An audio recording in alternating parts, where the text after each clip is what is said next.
Good morning friend, myself Faizal Noor Islam. किताबों की दुनिया में दोबारा से आपका स्वागत है। आज हम लोग एक बार फिर से सुनेंगे the intelligent investor chapter number 3। इसका टाइटल है शेयर बाजार के इतिहास की एक सदी। 1972 की शुरुआत में शेयरों के भावों का स्तर। निवेशक का साधारण शेयर पोर्टफोलियो उस विशाल और प्रभावशाली संस्थान के छोटे से विशेष अंश को दर्शाता है जिसे शेयर बाजार के नाम से जाना जाता है। बुद्धिमान को लगता है कि उसे शेयर बाजार के इतिहास के बारे में सब पता है, विशेष रूप से इसके भाव के स्तरों में मुख्य उतार चढ़ावों और संपूर्ण शेयर भाव तथा उसके आय व लाभांश से विविध रिश्तों के बारे में वो जानता है। इस पृष्ठभूमि में संभवतः वो इस स्थिति में हो सकता है कि बाजार जिस तरह समय समय पर अपने को प्रदर्शित करता है, उसके आकर्षणों और जोखिमों पर वो सार्थक फैसले ले सके। संयोगवश भावों, आयों व लाभांशों पर उपयोगी सांख्यिकी डेटा अतीत अवधि में 1872 से मात्र बीते 100 वर्षों का ही उपलब्ध है। इसी जार में बता दूं, बीच में बेंजामिन ग्राहम साहब का हर पेज के नीचे लगभग 2 पेज, 1 पेज के बाद उनका एक कोट्स होता है, जिसके बारे में जब वो पॉइंट आएगा तो आपको बताया जाएगा कोट्स, एंड जब वो खत्म होगा तो कहा जाएगा क्लोज। चलिए दोबारा से शुरू करते हैं। सामग्री भी पूर्वार्ध के बारे में इतनी पूर्ण व विश्वसनीय नहीं है जितनी उत्तरार्ध के बारे में, लेकिन फिर भी पर्याप्त है। इस अध्याय में हम आंकड़ों को 2 उद्देश्यों को ध्यान में रखते हुए अत्यंत सघन रूप से दिखाएंगे। पहले में ये दिखाएंगे किस तरह बीती शताब्दी में अनेक चक्रों में होते हुए शेयरों ने आधारभूत बढ़त हासिल की। दूसरे में यह तस्वीर पेश करेंगे जिसमें सतत 10 वर्षीय औसत दर्शाए जाएंगे, न केवल शेयरों के भावों बल्कि आयों और लाभांशों के भी, जिससे कि इस 3 अहम कारकों के बीच घटते बढ़ते रिश्ते सामने आए। इस सामग्री संपत्ति को पृष्ठभूमि बनाकर हम 1972 के आरंभ में शेयर बाजार के भावों पर विचार करेंगे। शेयर बाजार के दीर्घावधिक इतिहास को 2 तालिकाओं व चार्ट में संक्षेप से दर्शाया गया है। तालिका 3-1 में बीते 100 वर्षों में मंदी व तेजी के बाजार चक्रों में 19 न्यूनतम और उच्चतम बिंदुओं को दर्शाया गया है।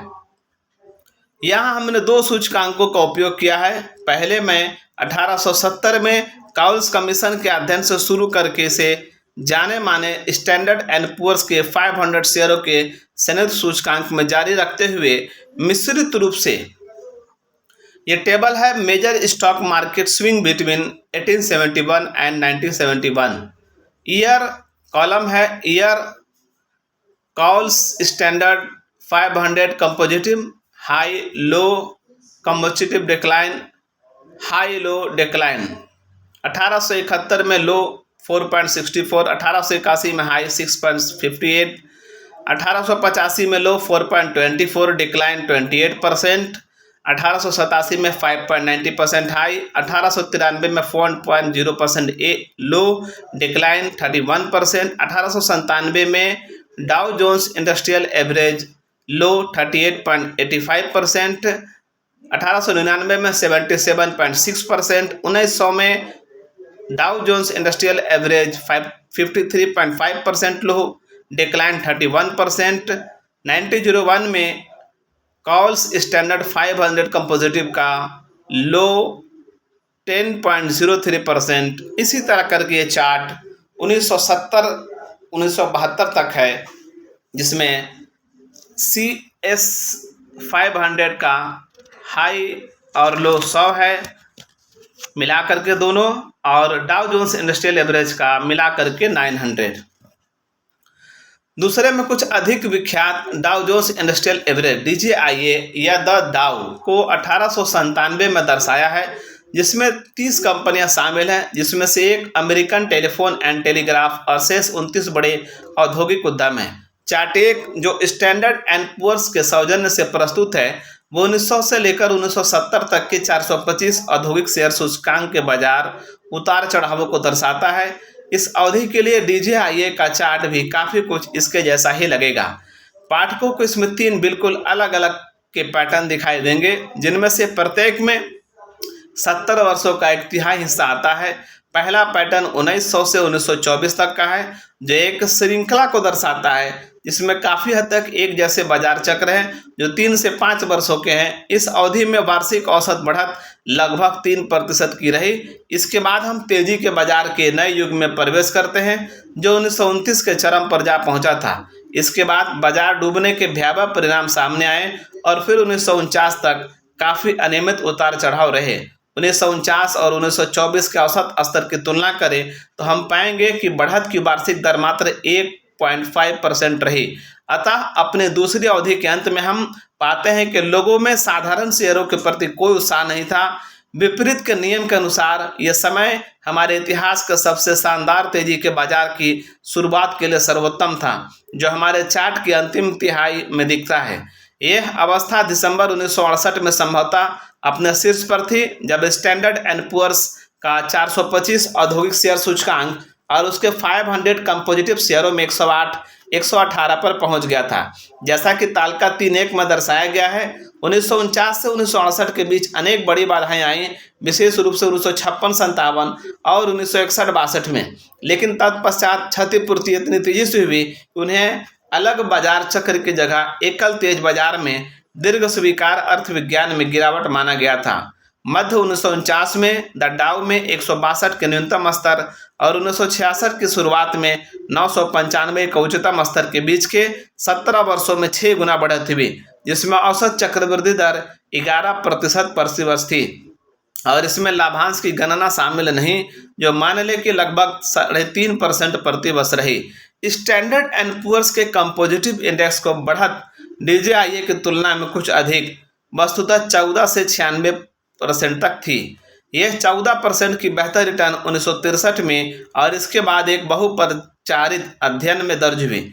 इससे वॉल स्ट्रीट में ऐसी शानदार उपलब्धियों के प्रति स्वाभाविक संतोष का निर्माण हुआ और साथ ही एक तार्किक खतरनाक धारणा बनी कि भविष्य में इतने ही शानदार परिणामों को उम्मीद साधारण शेयर से की जा सकती है। यहाँ पर बेंजामिन का कोट्स है, अपने अंतिम रूप में यह अध्ययन था सरेन लॉरेंस फिशर और James N Lorie, rate of return on investment in common stock the year by year record 1926-65 the Journal of Business Wall Street. इस अध्ययन के व्यापक प्रभाव के सारांश के लिए http://library.dface.com को देखें। क्लोज। यहाँ पर एक चार्ट है Standard and Poor's stock prices indexes का, जो 1990 से दिखाया गया है 1974 तक, जो बढ़ते काफ़ी ऊपर तक गया है 125% तक।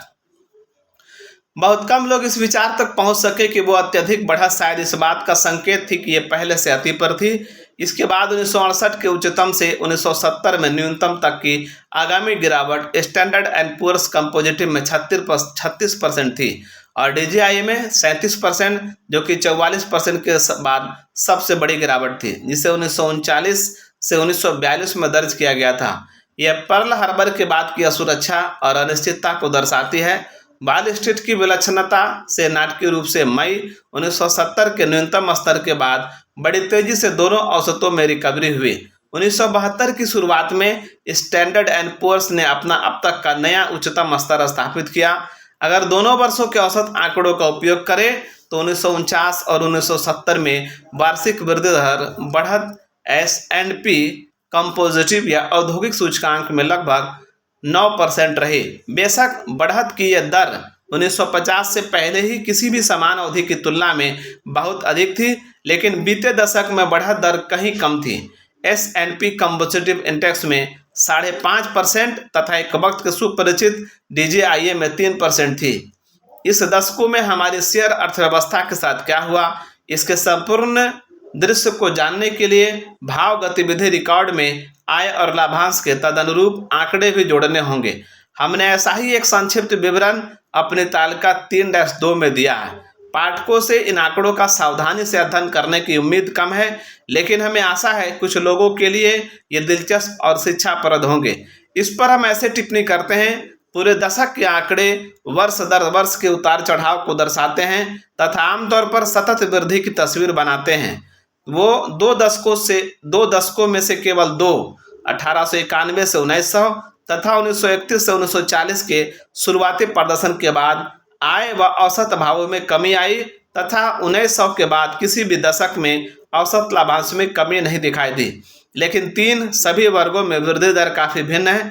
कुल मिलाकर विश्व युद्ध 2 से ही प्रदर्शन इससे पहले के दशक से बेहतर रहा है, लेकिन 1960 के दशक की प्रगति 1950 के दशक से कम थी। आज का निवेशक इस रिकॉर्ड को देखकर यह नहीं कह सकता कि अगले 10 वर्षों में वह अर्जित लाभांशों और भावों में कितने प्रतिशत वृद्धि की उम्मीद लगा सकता है, लेकिन इससे उसे वह प्रोत्साहन मिलेगा जो उसके लिए साधारण शेयर निवेश के वास्ते सतत नीति बनाने के लिए आवश्यक है। फिर भी हम यहाँ एक ऐसे बिंदु पर बात करना चाहते हैं जिसका हमारी तालिका से खुलासा नहीं हुआ है। 1970 में हमारे कॉर्पोरेशनों के संपूर्ण अर्जन विन्यास में निश्चित गिरावट आई। निवेश की गई पूंजी की लाभप्रदता दर का प्रतिशत विशुद्ध काल के बाद सबसे नीचे चला गया। इसके साथ ही ये तथ्य भी उतना ही विचित्र है कि उस वर्ष काफ़ी सारी कंपनियों ने कुल घाटा होने की बात कही। अनेक के साथ वित्तीय समस्याएं थी और 3 दशक में पहली बार कुछ अहम दिवालिया मामलों की भी रिपोर्ट आई। बाकी के साथ ही ये तथ्य भी उपरोक्त बयान की पुष्टि करते हैं कि शानदार उछाल के युग का समापन 1969 से 70 के बीच हो गया था। तालिका 3-2 की आकर्षक बात उसमें दूसरे विश्व युद्ध के बाद से भाव आमदनी के अनुपात में बदलाव को दर्शाता है। जून 1949 में S&P कंपोजिटिव इंडेक्स बीते 12 महीनों में लागू आय से मात्र 6.3 गुना पर बिका। मार्च 1961 में यह रेशियो 22.9 गुना था। इसी तरह S&P सूचकांक पर जो लाभांश मिला वह 1949 के 7.7% से गिरकर 1961 में केवल 3% था, जो इस तथ्य के विरोधाभास को रेखांकित करता है कि इस बीच हाई ग्रेड बॉन्ड्स में ब्याज दर 2.60% से बढ़कर 4.50% हो गई थी। निश्चित ही यह शेयर बाजार के कुल इतिहास में जनता के नजरिए का सबसे उल्लेखनीय उलटफेर है। लंबा अनुभव रखने और अत्यधिक सचेत रहने वाले लोगों के लिए एक से दूसरी अति पर जाने का यह मार्ग आने वाले दिनों के लिए ठोस चेतावनी था। वे 1926 से 1929 के तेजी के बाजार व इसके भयावह परिणामों को आशंकित होकर याद करते थे, लेकिन हालात इस डर की पुष्टि नहीं करते थे। सच है, DJIA का बंद भाव 1970 में वही था जो 6.5 वर्ष पहले था तथा सोरिंग सिक्योरिटीज के आने की पूर्व घोषणा पहले चढ़ाव और फिर उतार के सिलसिलेवार कवायद साबित हुई। लेकिन इस बार ना तो व्यवसायों में और ना ही शेयरों के भाव में ऐसा कुछ हुआ जिसकी तुलना 1929 से 1932 के मंदी बाजार और उसकी गिरावट से की जा सके। 1972 की शुरुआत में शेयर बाजार का स्तर शेयरों, भावों, आय और लाभांशों के एक शताब्दी के सिंहावलोकन को देखने के बाद चलिए हम जनवरी 1972 में DJIA के 900 और S&P कंपोजिटिव इंडेक्स के 100 से संबंधित कुछ निष्कर्ष निकालने का प्रयास करते हैं। बेंजामिन कोट्स, एक शेयर या S&P 500 स्टॉक इंडेक्स के जैसे मार्केट एवरेज का मूल्य आय अनुपात बाजार का रुझान पता करने के लिए एक सरल उपाय है। यदि उदाहरण के लिए एक कंपनी ने पिछले वर्ष में $1 प्रति शेयर की शुद्ध आय अर्जित की और उसका स्टॉक $8.93 प्रति शेयर पर बिक रहा है, तो उसका मूल्य आय अनुपात 8.93 होगा। यदि उसका स्टॉक $69.70 प्रति शेयर बिक रहा है, तो इसका मूल्य आय अनुपात 69.70 होगा। सामान्य तौर पर 10 से नीचे का मूल्य आय अनुपात यानी PE अनुपात कम माना जाता है। 10 से 20 के बीच का अनुपात मध्यम माना जाता है और 20 या उससे अधिक का अनुपात महंगा माना जाता है। क्लोज। यहाँ पर एक चार्ट है, table 3-2, a picture of stock market performance 8071 to 9070। Period, इसमें टेबल है period, average price, average earning, average PE ratio, dividend average, average yield, average pay out, annual growth rate, earning and dividend. 1871 से 1880 में average price 3.58, average earning 0.32, average PE ratio 11.3, dividend average 0.21, average yield 6.0% और average pay out 67%। Annual growth rate, earning, dividend कुछ भी नहीं।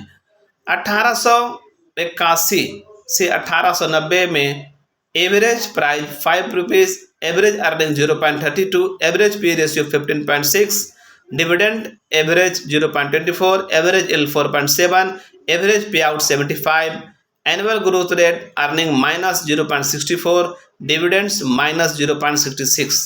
1891 से 1900 average price 4.65, average earning 0.30, average P ratio 15.5, dividend average 0.19, average yield 4.0, average pay out 64, annual growth earning -1.04, dividend -2.23।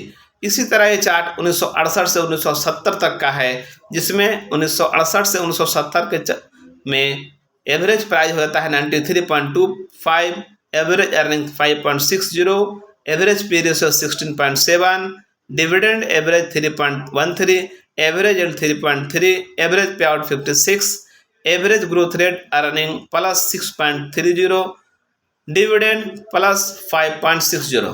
The following data based largely on figure appearing in N. Molodowsky article Stock Values and Stock Prices, Financial Analytics Journal, May 96. This is in turn taken from the Cowles Commission book Common Stock Indexes for years before 1926 and from the Spill in the Standard and Poor 500 Stock Composite Index for 1926 to date.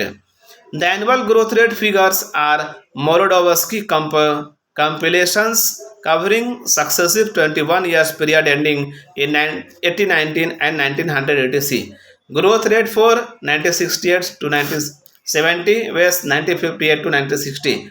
This growth rate figure are for 1954 to 1956 was 1947 to 1949, 1961, 1963 was 1954, 1956 and for 1968, 97 was 1958, 1960। आपने सभी पूर्ण संस्करणों के दौरान हमने लिखने के वक्त शेयर बाजार के स्तर पर चर्चा की और इस सवाल का जवाब देने का प्रयास किया, क्या रूढ़िवादी खरीद के लिहाज से वे काफ़ी ऊंचे थे। हम पूर्व में जिन निष्कर्षों पर पहुंचे थे, पाठकों के लिए उनकी समीक्षा करना जानकारी बढ़ाने वाला होगा। ये निश्चित रूप से आत्मदंड की कवायद नहीं है, ये उस धागे की तरह काम करेगा जो शेयर बाजार के बीते 20 वर्षों के विभिन्न चरणों को जोड़ेगा। इसके साथ ही ये उन कठिनाइयों की प्रत्यक्ष तस्वीर भी दिखाएगा जिनका सामना वे लोग कर रहे हैं जो वर्तमान बाजार स्तर के बारे में सूचित और महत्वपूर्ण फैसले लेने का प्रयास कर रहे हैं। चलिए सबसे पहले हम 1948, 1953 और 1959 के उस विश्लेषण का सारांश पुनः प्रस्तुत करते हैं जो हमने 1965 के संस्करण में दिया था।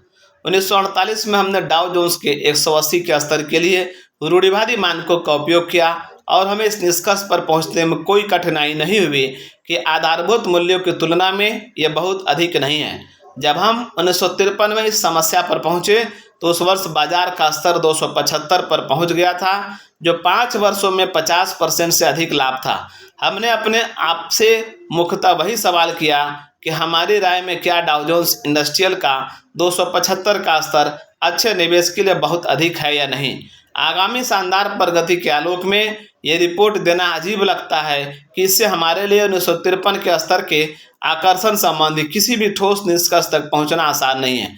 हमने कहा पर्याप्त सकारात्मक है कि अपने प्रमुख निवेश निर्देशक मूल्य संकेतों को दृष्टि से देखें तो 1953 के शेयर के मूल्यों का निष्कर्ष अनुकूल होना चाहिए, लेकिन हमें यह भी ध्यान था कि 1953 में औसत लंबे समय तक बढ़ते रहे थे, जैसा अतीत में पहले कभी किसी तेजी के बाजार में नहीं हुआ, और इसका उच्चतम स्तर ऐतिहासिक रूप से अधिक था। इन कारकों को हमने अपने अनुकूल मूल्य निर्धारण के निष्कर्ष के खिलाफ रखते हुए सतर्क या समझौतावादी नीति का सुझाव दिया।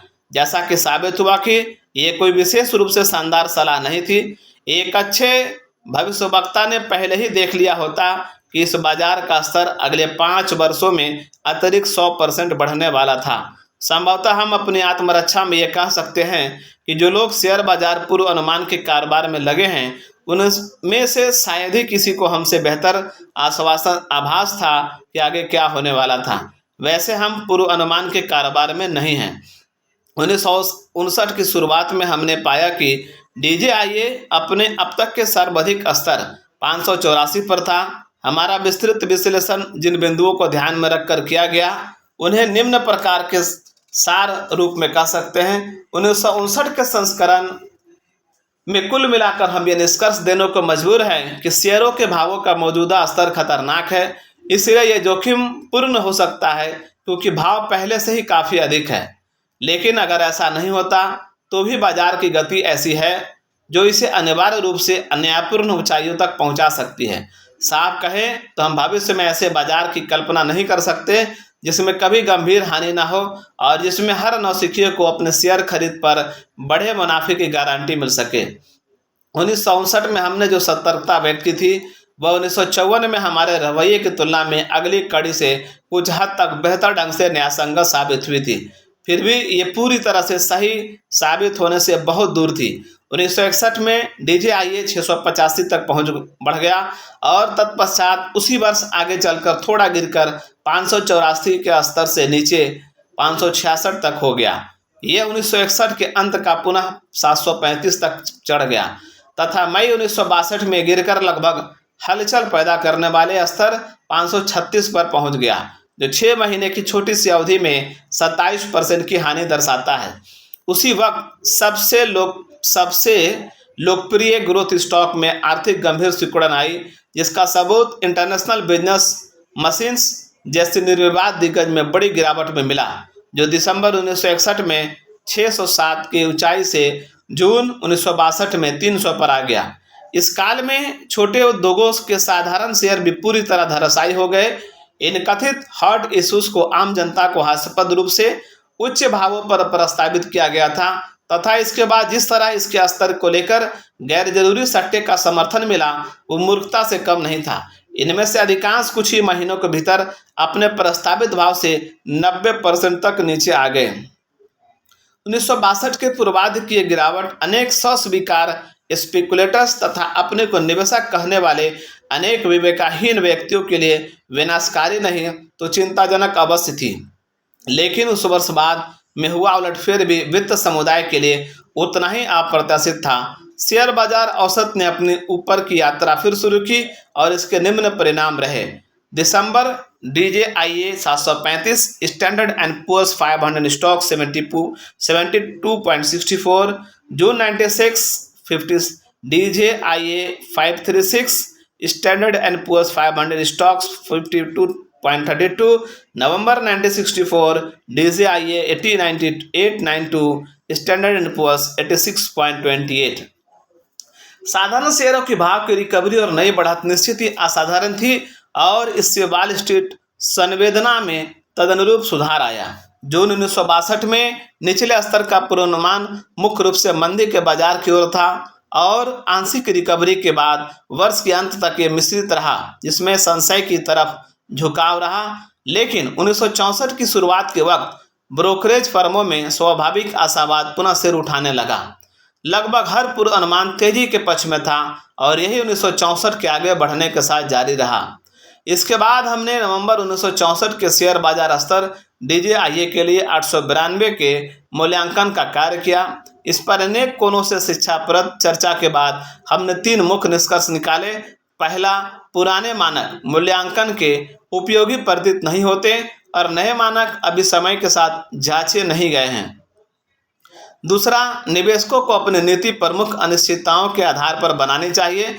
वे संभावनाएं जिनमें चरम स्थितियां हों, एक तरफ दीर्घ और आगे बढ़ता बाजार स्तर मान लीजिए 50% पर या DJIA 1350 हो, या दूसरी तरफ उतने ही परिणाम की बड़ी अघोषित गिरावट जिससे औसत मान लीजिए 450 तक आ जाए। तीसरे को कुछ ज़्यादा निश्चित पैमाने पर व्यक्त किया गया था। हमने कहा था, साफ कहें तो अगर 1964 का भाव स्तर बहुत अधिक नहीं था तो हम किसी भी भाव स्तर को बहुत अधिक कैसे कह सकते हैं। और इसके बाद अध्याय इस तरह समाप्त हो जाता है। कौन सा रास्ता लें? निवेशकों को 1964 के बाजार स्तर को केवल इसलिए खतरनाक नहीं मान लेना चाहिए कि उन्होंने इस पुस्तक में ये पढ़ा है। उन्हें हमारे कारणों की तुलना वॉल स्ट्रीट के सबसे सक्षम और अनुभव लोगों के विरोधी कारणों से करनी चाहिए, जो वे सुनेंगे। अंत में हर किसी को खुद अपना फैसला लेना होता है और इसकी जिम्मेदारी भी लेनी होती है। फिर भी हमारा सुझाव है, अगर निवेशक दुविधा में है वह कौन सा रास्ता चुने, तो उसे सतर्कता का मार्ग चुनना चाहिए। यहाँ हम निवेश के सिद्धांत बताते हैं जो 1964 जैसे हालात के अनुरूप अग्रलिखित नीति की मांग करते हैं। ये सिद्धांत अत्यावश्यकता अत्यावश्यकता के क्रम में है। पहला, प्रतिभूति के खरीदने का होल्ड करने के लिए उधार न लें। दूसरा, साधारण शेयरों में लगाए धन के अनुपात में वृद्धि ना करें। तीसरा, जरूरत हो तो साधारण शेयरों की होल्डिंग में कुल पोर्टफोलियो अधिकतम 50% तक कमी करें। पूंजीगत लाभ कर को जितना हो सके रियायत अवधि में दें और शेष धन को प्रथम श्रेणी बॉन्ड्स या बचत खाते में निवेश करें।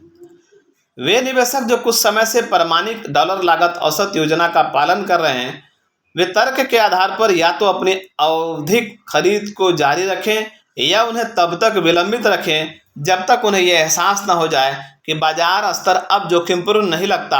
हमारी सलाह है कि 1964 के स्तर पर नए डॉलर औसत योजना की शुरुआत ना करें, क्योंकि ज़्यादातर निवेशकों में इतनी सहन शक्ति नहीं है कि वे तब भी इस योजना का अनुपालन कर सकें जब शुरुआत के बाद जल्द ही परिणाम अत्यधिक प्रतिकूल प्रतीत होने लगे। इस बार हम कह सकते हैं कि हमारी सतर्कता न्यायसंगत थी। DJIA लगभग 11% बढ़कर 995 हो गया, लेकिन इसके बाद 1970 में अनियमित रूप से गिरता हुआ 672 पर पहुंच गया और उस वर्ष के अंत तक 839 हो गया। इसी तरह की हलचल हॉट इशूज के भाव से भी मची, अर्थात इसमें 90% तक की गिरावट आई, जैसा कि 1961-1962 का झटका। और जैसा कि प्रस्तावना में संकेत किया गया था, संपूर्ण वित्तीय तस्वीर कम उत्साह और अधिक संदेह की दिशा में परिवर्तित होती लगती थी। यह अकेला तथ्य इस कहानी का सार है। 1970 में DJIA 6 वर्ष पहले के न्यूनतम स्तर से कम पर बंद हुआ। 1944 के बाद ऐसा कुछ पहली बार हुआ था। पुराने शेयर बाजार स्तरों के मूल्यांकन में हमारे प्रयास ऐसे थे। क्या हम और हमारे पाठक इससे कुछ और भी सीख सकते हैं? हमने 1948 और 1953 के बाजार स्तर को निवेश के लिए अनुकूल माना, लेकिन काफ़ी सावधानी के साथ 1953 में 1959 को जोखिमपूर्ण, जब DJIA 584 पर था, और 1964 को बहुत उच्च स्तर 892 पर का माना गया। आज भी निर्णयों का चतुरतापूर्ण तर्कों से बचाव संभव है, लेकिन इस बात में संदेह है कि ये हमारे साधारण आर्थिक सलाहकारों जितने ही उपयोगी हैं। एक और तो सतत और नियंत्रित साधारण शेयर पॉलिसी के पक्ष में होते हैं, और दूसरी ओर बाजार को मात देने या विजेता को चुनने के हतोत्साहित करने वाले प्रयासों की बात करते हैं। बहरहाल हमें लगता है कि हमारे पाठक शेयर बाजार इस बार 1972 के अंत के स्तर पर इस नई सोच के से लाभान्वित होंगे। फिर भले ही हमारी कही बात व्यवहारिक उपयोग से ज़्यादा दिलचस्प साबित हो या निर्णायक से अधिक सूचनात्मक हो। अरस्तु की पुस्तक एथिक्स के लगभग शुरुआत में एक वाक्य है जो कहता है, यह शिक्षित मन की निशानी है कि वो किसी विषय विशेष द्वारा स्वीकार प्रकृति के अनुसार शुद्धता की मात्रा की आशा रखे। किसी गणितज्ञ ने सिर्फ संभावित निष्कर्षों को स्वीकार करना तथा किसी वक्ता से पक्की बात की मांग करना अनुचित है। यहाँ पर एक टेबल है, data relating to Standard and Poor's compositive index in various years, closing price year 1948 15.20, 1953 24.81, 1958 55.21, 1963 75.02, 1968 103.9, 1971 100 earned in current year, 1948 2.24, 1953 2.51, 1958 2.89, 1963 4.02, 1968 5.76, 1971 5.23.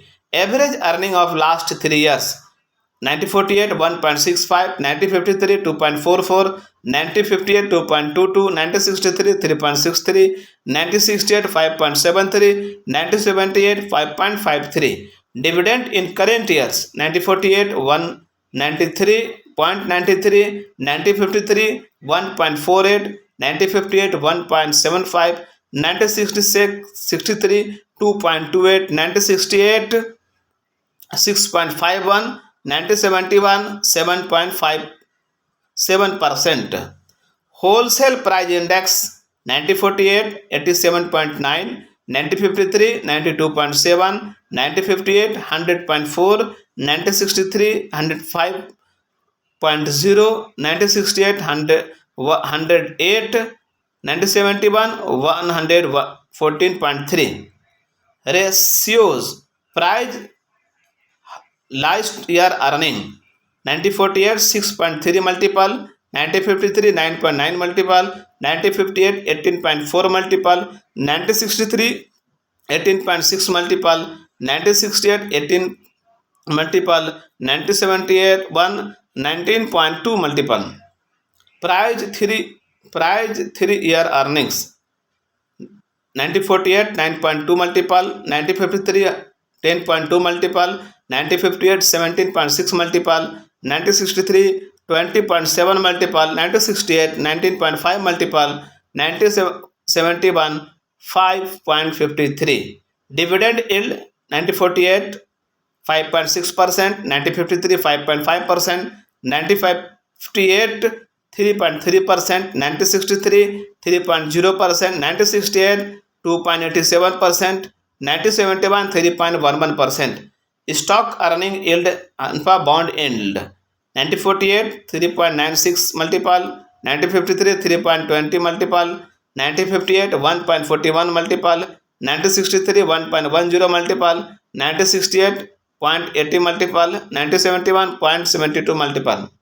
Dividend yield oblique bond yield 9048 2.1 multiple, 9053 1.8 multiple, 9058 0.80 multiple, 9063 0.70 multiple, 9068 0.44 multiple, 9071 0.41 multiple.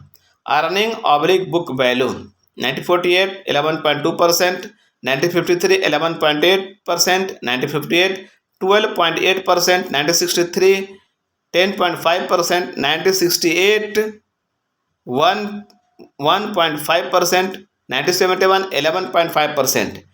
Yield on S&P AAA bond calendar years in 1948 1968 plus year ended.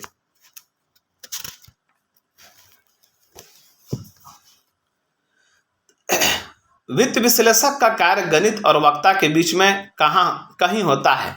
1971 में विभिन्न अवसरों पर डाउ Jones industrial average 1964 के 892 के स्तर तक पहुंचा था, जिस पर हमने अपने पिछले संस्करण में विचार किया था। लेकिन वर्तमान सांख्यिकीय अध्ययन में हमने स्टैंडर्ड एंड पुअर्स के कंपोजिटिव इंडेक्स या S&P 500 के भाव स्तर व संबंधित डेटा के उपयोग का फैसला किया, क्योंकि ये 30 स्टॉक्स DJIA के सार्वजनिक बाजार की तुलना में ज़्यादा विस्तृत और प्रातिनिधिक है। हमने इस सामग्री को अपने पिछले 4 संस्करणों की 4 तारीखों में नज़दीकी तुलना पर केंद्रित किया है, जो 1948, 1953, 1958 और 1963 तथा 1968 के वर्षांत हैं। वर्तमान भाव स्तर के लिए हमने 100 का सहज आंकड़ा लिया है, जो 1971 तथा 1972 की शुरुआत में अनेक बार आया है। तालिका 3-3 में मुख्य आंकड़े पेश किए गए हैं। अपने अर्जन आंकड़ों के लिए हमने पिछले वर्ष और 3 वर्षों के औसत को दर्शाया है। 1971 के लाभांश के लिए हमने बीते 12 माह के आंकड़ों तथा 1971 के बॉन्ड पर ब्याज और थोक भावों के लिए अगस्त 1971 के आंकड़ों का उपयोग किया है। राजा 1971 में विभिन्न अवसरों पर डाउ जोन्स इंडस्ट्रियल एवरेज 1964 के 892 के स्तर तक पहुंचा था, जिस पर हमने अपने पिछले संस्करण में विचार किया था। लेकिन वर्तमान सांख्यिकीय अध्ययन में हमने स्टैंडर्ड एंड पुअर्स के कंपोजिटिव इंडेक्स या S&P 500 के भाव स्तर व संबंधित डेटा के उपयोग का फैसला किया, क्योंकि ये 30 स्टॉक DJIA के सार्वजनिक बाजार की तुलना में ज़्यादा विस्तृत और प्रातिनिधिक हैं। हमने इस सामग्री को अपने पिछले 4 संस्करणों की 4 तारीखों के नज़दीकी तुलना पर केंद्रित किया है, जो 1948, 1953, 1958 और 1963 तथा 1968 के वर्षांत है। वर्तमान भाव स्तर के लिए हमने 100 का सहज आंकड़ा लिया है, जो 1971 तथा 1972 की शुरुआत में अनेक बार आया है। तालिका 3-3 में मुख्य आंकड़े पेश किए हैं। अपने अर्जन आंकड़ों के लिए हमने पिछले वर्ष और 3 वर्षों के औसत को दर्शाया है। 1971 के लाभांश के लिए हमने बीते 12 माह के आंकड़े तथा 1971 के बॉन्ड पर ब्याज और थोक भावों के लिए अगस्त 1971 के आंकड़ों का उपयोग किया है। बाजार का 3 वर्षीय भाव आय अनुपात अक्टूबर 1971 में, 1963 और 1968 के अंत में कम था। यह लगभग 1958 जितना ही था, परंतु लंबी तेजी के बाजार में बहुत अधिक था। इस अहम संकेतक का इस्तेमाल अपने आप में यह दर्शाने के लिए नहीं किया जा सकता कि जनवरी 1972 में बाजार विशेष रूप से उच्च था, लेकिन जब हाई ग्रेड बॉन्ड्स पर मिला ब्याज तस्वीर में आता है तो इसके निहितार्थ अधिक लाभकारी नहीं रह जाते। पाठक हमारी तालिका में देख सकते हैं कि इस पूरी अवधि के दौरान शेयर रिटर्न का अनुपात अर्निंग्स प्राइस बॉन्ड्स रिटर्न के मुकाबले खराब होता गया। इस कारण इस पैमाने पर जनवरी 1972 के आंकड़े बीते परीक्षित वर्षों के आधार पर शेयरों के पक्ष में नहीं थे। अगर लाभांश यील्ड की बॉन्ड यील्ड से तुलना करें तो हम पाएंगे कि इसका संबंध 1948 से 1972 के बीच पूरी तरह विपरीत था। वर्ष की शुरुआत में शेयर यील्ड बॉन्ड्स से लगभग दोगुनी थी, अब बॉन्ड्स यील्ड शेयरों से दोगुने से भी ज़्यादा है। हमारा अंतिम निष्कर्ष यह है कि 3 वर्षीय आय आंकड़ों के आधार पर बॉन्ड यील्ड स्टॉक यील्ड अनुपात में प्रतिकूल परिवर्तन 1971 के अंत में बेहतरीन प्राइस अर्निंग रेशियो को पूरी तरह खत्म कर देता है। इस कारण 1972 की शुरुआत के बाजार स्तर पर हमारा दृष्टिकोण है कि यह वैसा ही हो सकता है जैसा 7 वर्ष पहले था, अर्थात रूढ़िवादी निवेश की दृष्टि से यह अनाकर्षक है। ये बात DJIA की 1971 की प्राइस रेंज 800 से 950 के बीच अधिकांश पर लागू होती है। ऐतिहासिक बाजार उतार चढ़ाव की बात करें तो 1971 की तस्वीर 1969 से 1970 के खराब झटके से अनियमित रिकवरी ही प्रतीत होती है। अतीत में इस तरह की रिकवरी ने आवर्तक और लगातार तेजी के बाजार के एक नए चरण की शुरुआत की है, जिसका आरंभ 1949 से हुआ था। 1971 में वॉल स्ट्रीट की आम उम्मीद यही थी। 1968 से 1970 के चक्र में प्रस्तावित लो ग्रेड साधारण शेयरों को खरीदने वाली जनता के बुरे अनुभवों के बाद ये नए इशू के आनंदपूर्ण आवर्तन की दृष्टि से बहुत जल्दी में था। इसलिए अब बाजार में आसन संकट के विश्वसनीय संकेत अनुपस्थित थे, जैसा कि नवंबर 1964 में DJIA के 892 के स्तर पर थे, जिस पर हमने पिछले संस्करण में विचार किया था। तकनीकी तौर पर तब अगली गंभीर रुकावट के गिरावट से पहले एक और बढ़त का रुख प्रतीत होता था जो 900 DJIA के आगे होता, लेकिन हम यही नहीं रुक सकते, जबकि शायद हमें ऐसा करना चाहिए। 1971 की शुरुआत का बाजार उन भयावह अनुभवों के प्रति उदासीन था जो सिर्फ 1 साल पहले हुए थे।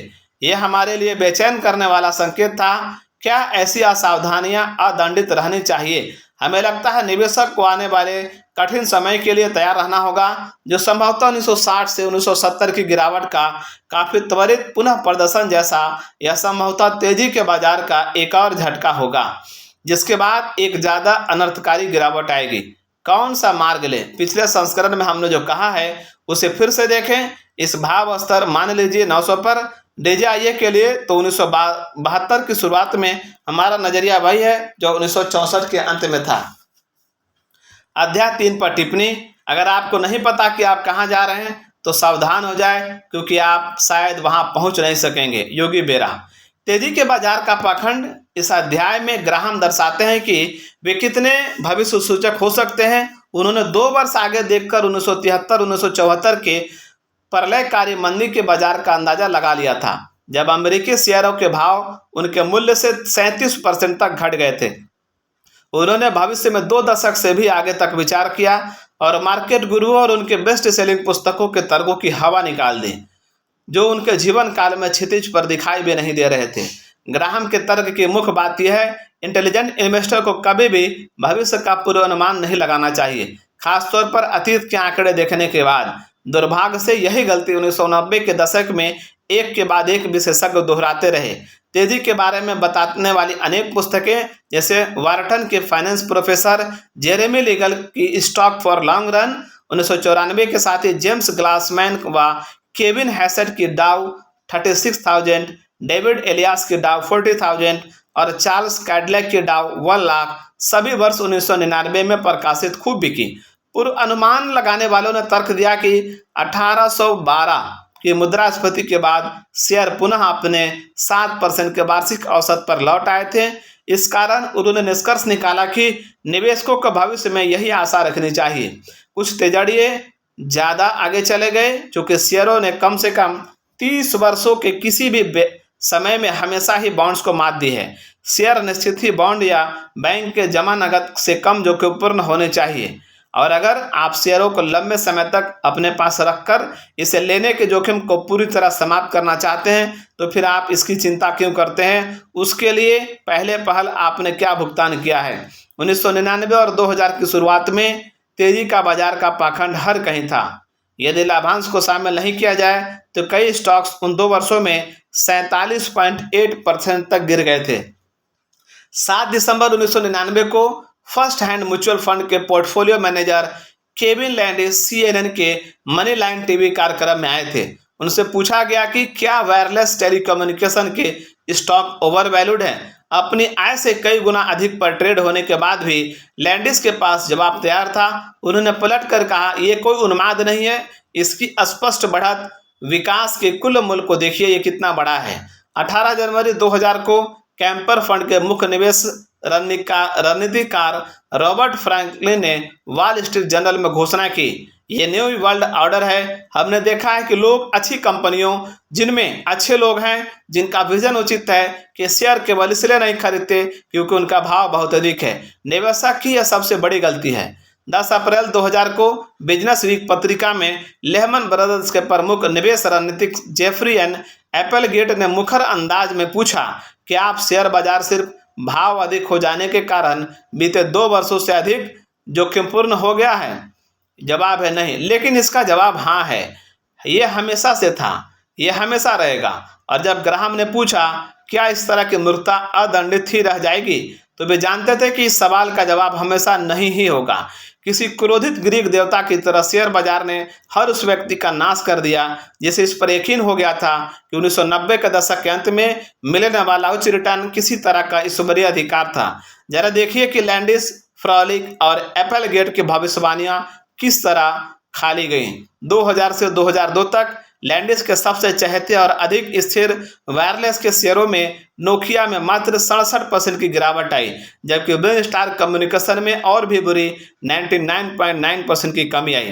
फ्रॉलिक के पसंदीदा शेयर सिस्को सिस्टम और मोटरोला 2002 के अंत में 70% से अधिक तक गिर गए। केवल सिस्को में ही निवेशकों को $400 बिलियन का नुकसान हुआ, जो हांगकांग, इजराइल, कुवैत और सिंगापुर के संयुक्त कुल वार्षिक आर्थिक आउटपुट से भी अधिक है। अप्रैल 2000 में जब एप्पलगेट ने मुखरता से सवाल किया था, तब डाउ जोन्स इंडस्ट्रियल 11,187 पर था। नैस्डैक कंपोजिटिव इंडेक्स 4446 पर था। 2002 के अंत तक डाउ लगभग 8300 के स्तर पर लड़खड़ा रहा था, जबकि नैस्डैक मोटे तौर पर 1300 पर मुरझाया हुआ था और उसका पिछले 6 वर्ष का सारा मुनाफा औंधे मुंह गिर गया था। सबसे भारी बचा रहता है। इस तर्क में गंभीर त्रुटि है कि दीर्घावधि में शेयर हमेशा बॉन्ड से आगे रहे। 1871 से पहले के विश्वसनीय आंकड़े उपलब्ध नहीं है। अमेरिकी शेयर बाजार का प्रतिनिधित्व करने वाले सूचकांक के सबसे पुराने रिटर्न में केवल 7 शेयर ही है कि हालांकि वर्ष 1800 तक अमेरिका में तकरीबन 300 कंपनियां थी, जिनमें इंटरनेट जैसे ही जेफरसन प्रभाव वाले वुडन टर्नपाइक्स और कैनल थे। इनमें से अधिकांश दिवालिया हो गए और इसके निवेशक घुटनों पर आ गए। लेकिन शेयर सूचकांक ने इन सभी कंपनियों को नज़रअंदाज किया जो प्रारंभिक वर्षों में बर्बाद हो गई थी। एक समस्या थी जिसे तकनीकी रूप से सर्वाइवरशिप बायस के नाम से जाना जाता था। इसलिए इन सूचकांकों ने वास्तविक निवेशकों के आय परिणामों को बढ़ा चढ़ा कर दिखाया, जिनमें 2020 की दूरंदेशी के सर्वथा अभाव था, जो ये जानने के लिए जरूरी थी कि 7 में से किन शेयरों को खरीदा जाए। इन मुट्ठी भर कंपनियों में बैंक ऑफ न्यूयॉर्क और JP मॉर्गन चेन्स भी शामिल थी, जो 1790 से ही निरंतर समृद्ध हो रही थी। लेकिन चमत्कारी रूप से बचे हर एक की तुलना में हजारों वित्तीय आपदाएं भी थी, जैसे Dismal Swamp Canal Company, Pennsylvania continuation of vines company तथा स्किनकर्स गैप टर्नपाइक कंपनी आदि। सभी ऐतिहासिक शेयर सूचकांकों से गायब हो गई। जेरेसी सीगल का डेटा दर्शाता है कि मुद्रास्फीति के बाद 1802 से 1870 के बीच शेयरों के प्रति वर्ष 7% की बढ़त आई, बॉन्ड्स में 4.1% की और नकद में 5.1% की। लेकिन लंदन बिजनेस स्कूल के एलरॉय डिम्सन ने व उसके सहकर्मियों ने अनुमान लगाया कि 1871 से पहले शेयर रिटर्न का आकलन कम से कम 2% अंक प्रति वर्ष ज़्यादा था। तब वास्तविक दुनिया में शेयर नकद या बॉन्ड से ज़्यादा बेहतर नहीं थे, बल्कि कुछ खराबी थे। जो भी कोई दावा करता है कि दीर्घावधिक रिकॉर्ड प्रमाणित करते हैं कि शेयरों का प्रदर्शन बॉन्ड्स या नकद से अच्छा रहा है, तो वो अज्ञानी है। 1840 के दशक तक इन सूचकांकों में अधिकतम 7 वित्तीय स्टॉक और 16 रेलरोड स्टॉक शामिल हो गए थे। आज भी उग्र युवा अमेरिकी शेयर बाजार का एक बेतुका गैर प्रतिनिधित्व का नमूना है। 26 मई 2002 की टाइम पत्रिका ने जेसन ज़्वाइग का लेख new cause for caution Lego page 71 Graham संकेत देते हैं कि 1871 से 1920 के बीच शेयर सूचकांक भी सर्वाइवरशिप बायस से ग्रस्त थे। सैकड़ों ऑटोमोबाइल, विमानन और रेडियो कंपनियां बिना कोई निशान छोड़े धराशायी हो गई। वे रिटर्न भी शायद 1 से 2% अंक से अधिक बताए गए थे। जितनी ज़्यादा ऊंचाई उतनी जोर की गिरावट। इस तरह के तेजी के बाजार के पाखंड के अस्थायी प्रतिकारक के तौर पर ग्राहम अनुरोध करते हैं कि इंटेलिजेंट इन्वेस्टर को कुछ सहज और संदेहपूर्ण सवाल पूछने चाहिए। शेयरों के भावी परिणाम हमेशा ही उनके पिछले परिणामों जैसे क्यों होंगे? जब सब निवेशकों को यकीन है कि दीर्घावधि में शेयरों के धन कमाने की गारंटी है, तो क्या बाजार अत्यधिक ओवर प्राइस नहीं हो जाएगा? और एक बार ऐसा हो जाए तो भविष्य में ऊंचे रिटर्न की संभावना कैसे हो सकती है? ग्राहम के जवाब हमेशा की तरह तर्कयुक्त और सामान्य सोच पर आधारित होते हैं। किसी भी निवेश का मूल्य जो कि होना भी चाहिए, उसी भाव का परिणाम होता है जो आपने चुकाया है। 1990 के दशक के अंत में मुद्रास्फीति कम हो रही थी, कारपोरेट का मुनाफा उफान पर था और ज़्यादातर दुनिया में शांति थी। लेकिन इसका ये मतलब नहीं और न कभी होगा कि शेयर किसी भी भाव पर खरीदे जाने योग्य हैं। चूँकि कंपनियों का मुनाफा सीमित होता है, तो शेयर के लिए निवेशक के चुकाए जाने वाले भाव भी सीमित होने चाहिए।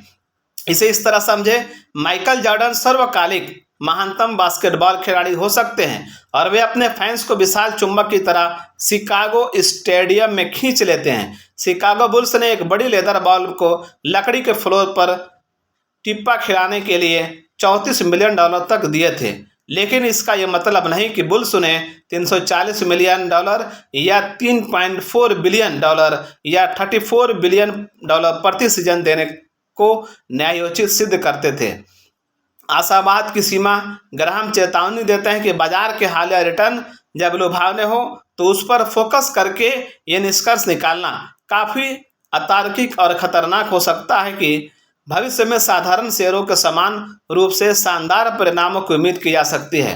1995 से 1999 तक जब बाजार में प्रति वर्ष कम से कम 20% की बढ़ोतरी हुई, ऐसी बढ़त जो अमेरिकी इतिहास में पहले कभी नहीं हुई, तब शेयर खरीदार और शेयर आशावादी हो गए।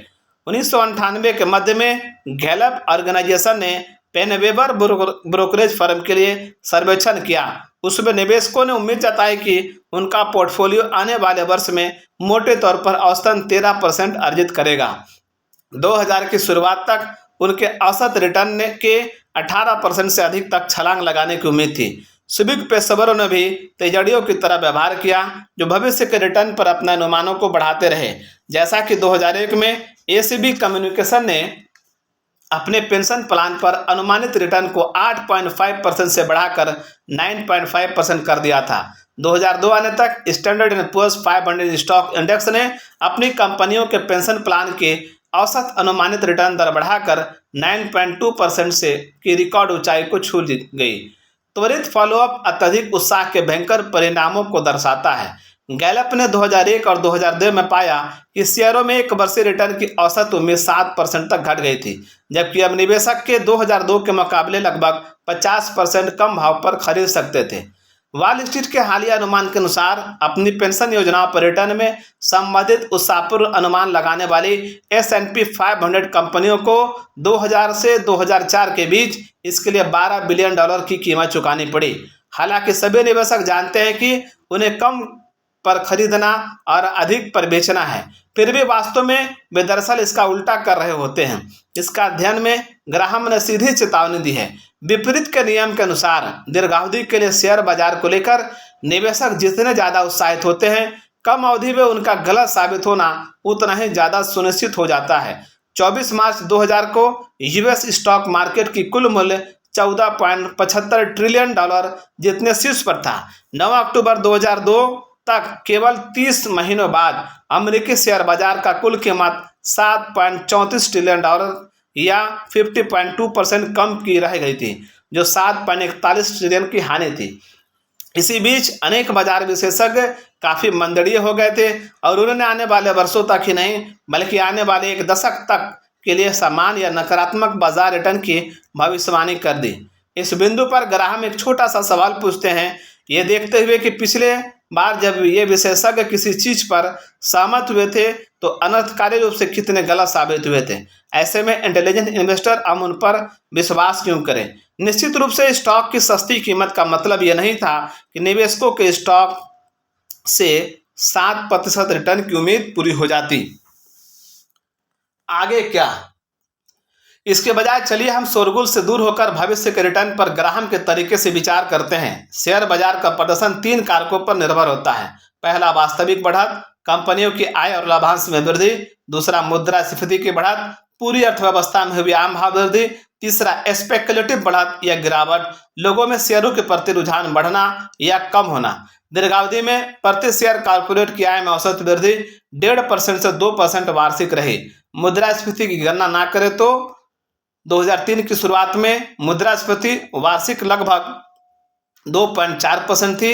शेयरों की लाभांश यील्ड 1.9% थी। इसका मतलब हुआ कि आप दीर्घावधि में शेयरों से औसतन लाभ 6% या मुद्रास्फीति के बाद 4% रिटर्न की आशा रख सकते हैं।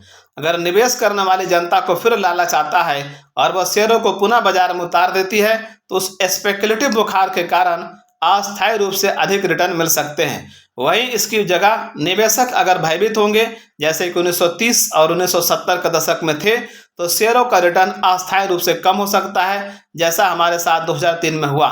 येल विश्वविद्यालय में फाइनेंस के प्रोफेसर रॉबर्ट शिलर का कहना है कि ग्राहम ने उनके मूल्यांकन को दृष्टिकोण को प्रेरित किया है। Shiller Standard and Poor's 500 stock index के वर्तमान भाव की तुलना बीते 10 वर्षों के औसत कॉर्पोरेट प्रॉफिट मुद्रास्फीति पश्चात से करते हैं। ऐतिहासिक रिकॉर्ड खंगालते हुए शिलर दर्शाते हैं कि जब इसका रेशियो 20 से ऊपर जाता है तो इसके बाद आमतौर पर बाजार में खराब रिटर्न मिलता है। जब वह नीचे गिरकर 10 से कम हो जाता है तो शेयर अक्सर बेहतरीन मुनाफा उत्पन्न करते हैं। शिलर के गणित के अनुसार 2001 की शुरुआत में शेयरों का भाव बीते दशक की औसत मुद्रास्फीति समायोजित आय से लगभग 22.8 गुना था, जो तब भी खतरे की जद में था, लेकिन यह दिसंबर 1999 की आय से 44.2 गुना के असंतुलित स्तर से काफी कम था। पिछली बार बाजार जब आज के भाव स्तर पर था तो उसने कैसा प्रदर्शन किया था। चित्र 3-1 में वो पिछली अवधियां दर्शाई गई हैं जब शेयरों का भाव आज कितना भी उच्च था और उसके अगले 10 वर्षों के काल में उसकी यात्रा कैसे रही। Year price earning ratio, total return over next 10 years. 1898 में पीई रेशियो 21.4, रिटर्न 9.2%। 1900 में 20.7, रिटर्न 7.1%। 1901 में पीई रेशियो 21.7%, रिटर्न 5.9। 1905 में पीई रेशियो 19.6, रिटर्न 5.0। 1929 में पी रेशियो 22.22, अर्निंग -0.1। 1936 में पी रेशियो 21.1, अर्निंग 4.1। 1955 में पी रेशियो 18.9, अर्निंग 11.1। 1959 में 18.6, अर्निंग 7.8। 1961 में 22 पी रेशियो, अर्निंग 7.1। 1962 में 18.6, अर्निंग 9.9। 1963 में पी रेशियो 21, अर्निंग 6%। 1964 में पी रेशियो 22.8, अर्निंग 1.2%। 1965 में पी रेशियो 23.7, अर्निंग 3.3। 1966 में पी रेशियो 19.7, अर्निंग 6.6। 1967 में पी रेशियो 21.8, अर्निंग 3.6। 1968 में 22.3 पी रेशियो, अर्निंग 3.2। 1972 में earning ratio P ratio 18.6, earning 6.7। 1992 में P ratio 20.4, earning 9.3। Average P ratio 20.8, average earning in 10 years 6.0। तो 2003 की शुरुआत जैसे सामान्य मूल स्तर पर शेयर बाजार ने बाद में 10 वर्षों में काफ़ी अच्छा, कई बार खराब और शेयर समय अल्पावस्थित प्रदर्शन किया। मैं सोचता हूं कि ग्राहम रूढ़िवादी होकर भी अतीत के सबसे कम और सबसे अधिक रिटर्न के बीच अंतर कर विभाजित करते और इसे पैमाना बनाकर शेयरों की अगले दशक की आय को मोटे तौर पर 6% वार्षिक या मुद्रास्फीति पश्चात 4% होना प्रस्तावित करते।